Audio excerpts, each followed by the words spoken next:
Alright, haven't really been able to run these days, so I've been trying to hit the pool, work on my freestyle.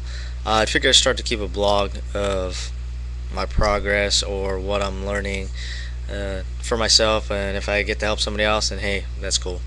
Um, been researching, like I said, a lot of freestyle to try to refine my technique to be more efficient in the water since I suck. It's plain and simple. I've gone out there and I've seen a 90-year-old guy who literally swims circles around me and probably much probably like half the people I know who know how to swim. So I don't feel too bad about that, but then I do. You know what I'm saying? So like I said, here's some of the things that I learned while researching freestyle. It's more of a new ideology that's going around where it's more pulling away from the pull and kicking motion to propel you forward, uh, as what a lot of people are used to. Now, granted, it's still a great workout.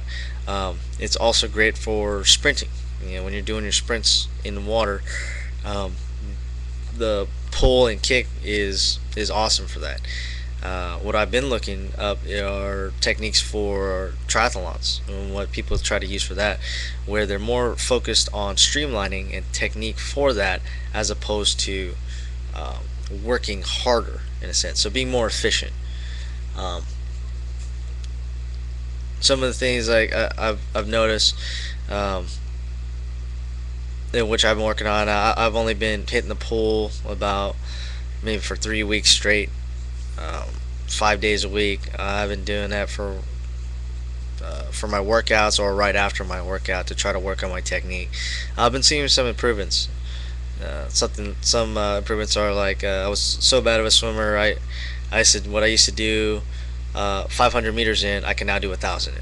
So there's some dramatic increase just because I was just really bad about it anyway. Regardless, some of these techniques I think would benefit a lot of people because I've seen a lot of people do their freestyle, and I've been noticing a lot more energy that's wasted while they do it. Even as simple as people looking up as they're doing their freestyle, instead of relaxing their head and trying to align their spine, their whole spine as they're going through their motions and that. Um, it's really important to just have a relaxed head because as soon as you start moving it around in different directions, that screws with your form, and you really want to be as streamlined as you can as you go through the water. A couple things have to deal with entering in the water with your hand. Um, what I've been finding is entering in the water just above um, your head, not necessarily at goggle level, but when you're coming up on your recovery, anything that comes up and extends your shoulder past its range of motions, as opposed to just having it about 90-degree angle, um, is extraneous. It's not necessary. So as you're entering in the water, it's all you're rotating enough so where you can actually enter in close to above your head, well, without actually having to extend too far out as you're going through. Um, Another thing too, when people enter in the water, you can do it spear. I've seen some people say it really doesn't matter. Some of their research shows that whether you spear or you have your hand relaxed as you enter in the water, it makes no difference. So as you spear down, when you're spearing through there, you're more or less creating a pocket for your body to kind of slip through. So as you're spearing down, you should actually have an angle from your shoulder down to your fingertips. It should be a downward slope. Um, like I said, I've seen some people where they would just relax your hand down and go through. It's um, a perpetual motion swimming, I think they call it. Where either way, whatever you're more comfortable with, I feel more comfortable doing this, so I can do this for hours. It doesn't matter. Um, but if it helps, hey, try it without actually pointing your fingers, but actually just relaxing it down into it. Now, when you go through into the water, what I found is you can create drag just by entering in the water incorrectly. Now, you can try to get it close to your head, but say if you enter in at the wrong angle as you're coming in, your upper arm outside of the rest of your arm doing that, your upper arm can actually create more bubbles and splash on the top of the water as opposed to cutting through it. So when you're going through, that's why I said if you go too close to your eyes, you're going to create more of that angle to slap the water as opposed to coming right just above your head, coming just above your head this way and piercing through forward down to that downward slope. A couple other things like they deal a lot. These new programs deal a lot with body rotation or body shifting or weight shifting to propel you forward as opposed to that pull and kick, like I said. So that rotation all the way up and streamlining on your side, on the side of the body, um, helps you kind of more glide through that pocket that you're creating. Now, what I've found is, what I've been experimenting with is, does it matter which way your hand faces, etc., etc.? Do you really need to pull? You can pull, but even if you're switching your body weight through as you're coming through, switching sides for your stroke, that body weight shift shouldn't actually cause too much stress on your body. You wouldn't have to do too much. It'll actually fly or glide right back to your leg or wherever you want your recovery position to be at.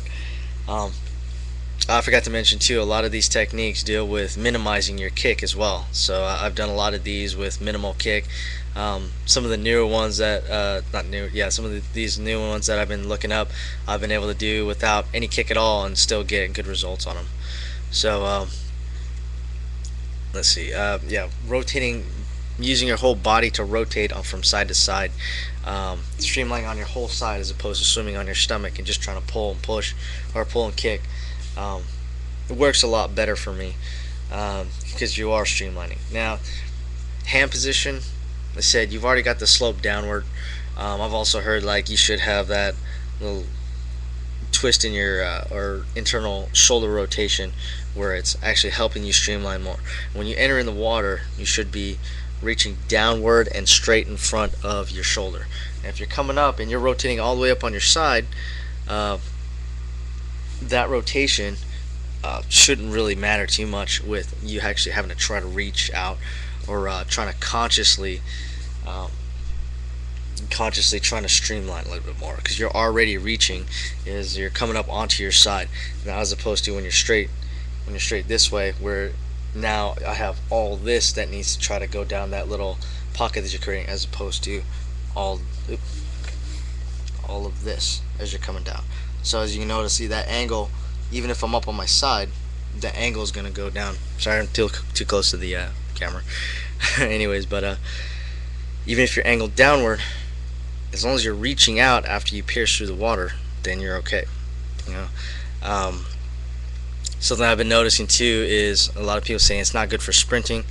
So some of the things they've done is lessen the rotation and put that recovery a little bit shorter than all the way back to the leg. A couple of things I learned from that, just experimenting out. Now, the methods that I've researched on here, they say just keep the hand straight as you come through. Well, that works great if you are actually rotating all the way up on your side, but trying to rotate all the way to side becomes harder to control at higher rates. So it's not that efficient, as you'll lose balance a lot more.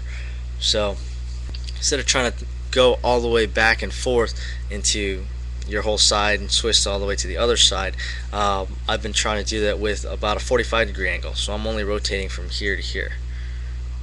Now this seems to work alright. I've actually been trying it out with where I position my hand and how I position it.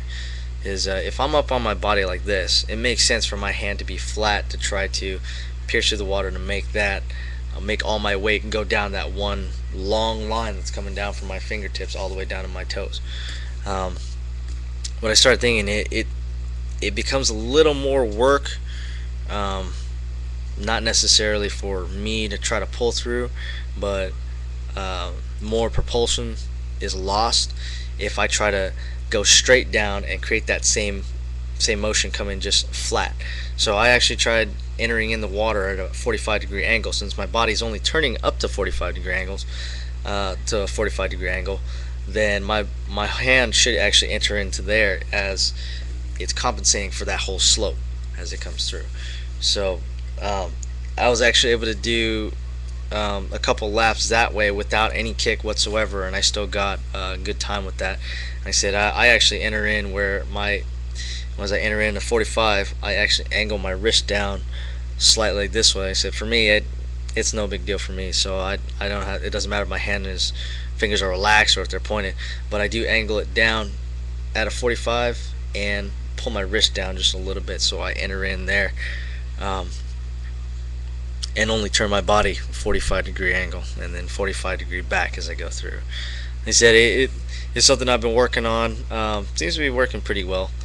Um, some of the other things that I found out is the feet. Trying to streamline with the feet is difficult. It's difficult for a lot of people.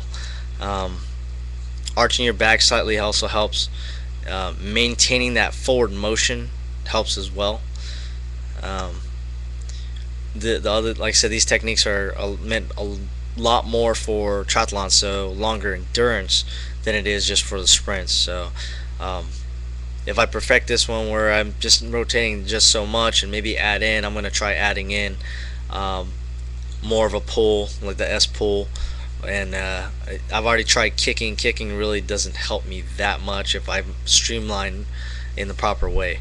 And if I'm going at a quicker rate, if I am going at a quicker pace on there, then I wouldn't have to worry so much about kicking to maintain that streamline. So I was able to do that on 20 meters. Did pretty good with that. Just going a couple laps, I'll do like 20 meters at a time. Feel how that goes. Did all that whole 20 meters without kicking, and in one breath. Also, just going through there. That's how much less work that I've been able to do with it, as opposed to the way I would pull and kick and everything like that. I know there's a lot more tips out there and a lot more programs with people that are way more qualified than myself to teach. Like I said, this is more for myself to review, and then if I can help somebody else out with it, then hey, I can help somebody else. If I discover new things, like I say, it was more of a breakthrough with that, just something as simple as a 45-degree angle. It helped me out a lot with trying to become more proficient in the water. So try it out, see if it works for you guys, and we'll see how it goes for myself too. Alright, good luck training, guys.